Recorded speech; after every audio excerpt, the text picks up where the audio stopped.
Hey guys, welcome back to Clownfish TV. This is Neon. I am here with Geeky Sparkles. Hello.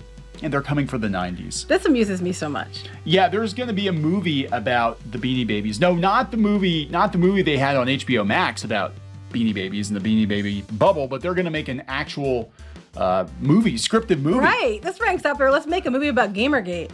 So much interest. Yeah, so I mean, it could be fun if done correctly, but Elizabeth Banks is going to be involved in it. And, Elizabeth Banks likes to blame sexism for Charlie's Angels crashing. It's so funny you mention that because you read the article, that's what the angle they're going with. Yeah, so for those of you who are not aware of the behind-the-scenes drama with the Beanie Baby Bubble, go watch the HBO documentary. It's really interesting, actually. It is interesting. Now, that being said, it is a documentary, so we don't know exactly how much of it's true, but supposedly what happened and what led to kind of the crash of Beanie Babies was that the Thai company, Ty Warner, got too big for his britches, and the upper middle class Karens that helped start the Beanie Baby Bubble felt very disenfranchised. Well, they even tried to sue a couple. They tried to sue them for having a Beanie Baby fan magazine and all this other stuff.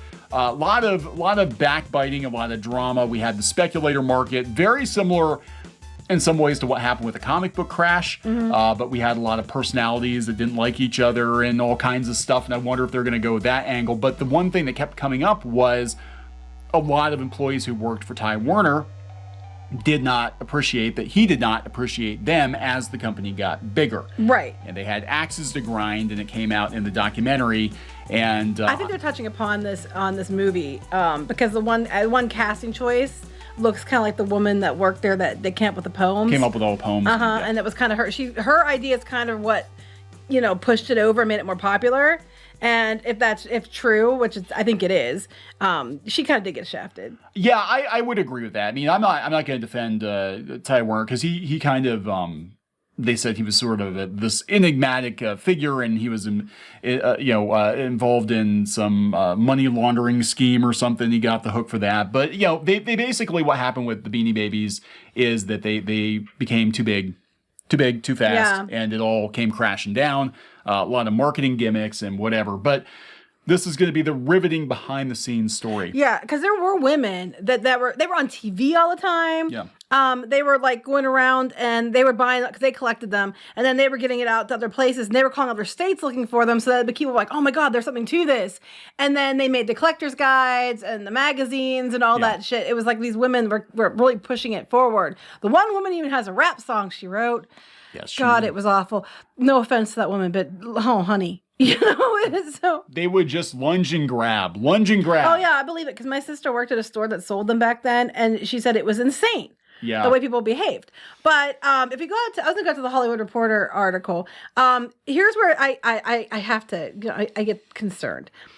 Okay, so it's based on the book, The Great Beanie Baby Bubble, Mass Delusion, and the Dark Side of Cute. Dark Side of Cute. Dark Side of Cute is right here. Yeah, you are the dark side of cute. Well, that sounds arrogant, but not that cute.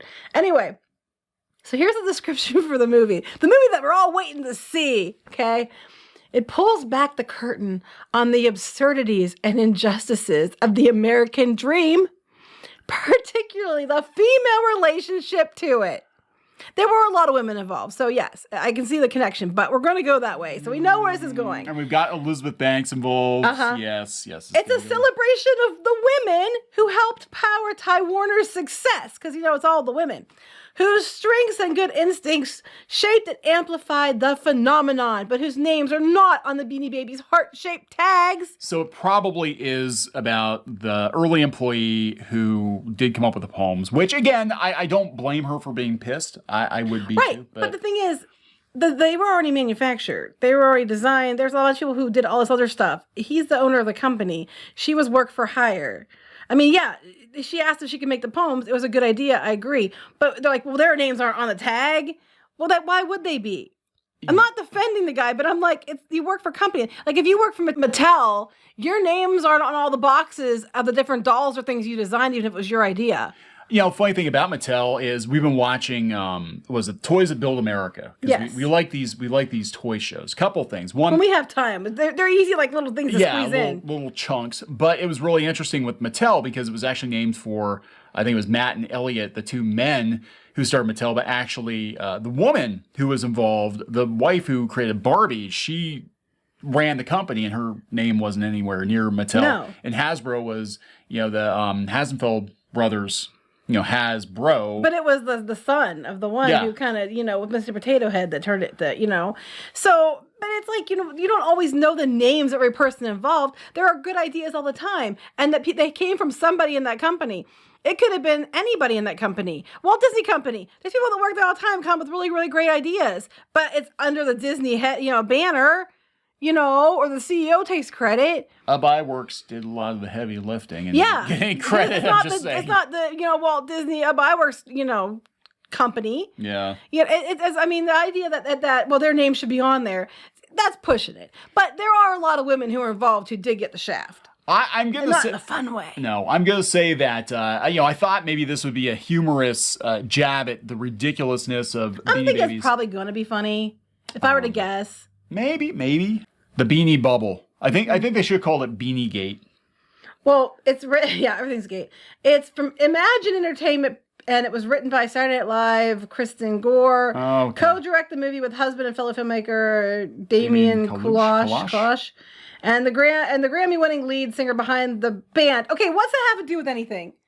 Because they all want to get name checked. So this is when they This announce is a name check movie. Yeah, no. It's every time you've got some project get greenlit in Hollywood, they always put this puff piece out in the Hollywood Reporter or Deadline. Here are all the people associated with it. Here's the names of all their agents. Their names all on the heart-shaped tag. Ugh, better be. Look at that big tag there. They better be all on that big tie.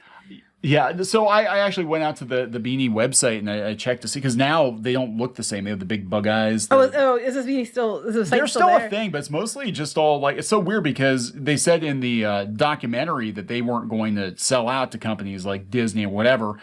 And they totally are. Like most of their products now are like Disney. The licensed stuff. Licensed Disney, Marvel stuff. I've seen some of them over, like when I go to like different stores, I still see that the tie still makes stuff. But it's funny though, because some of the Beanie Babies on eBay are starting to go up again, I noticed.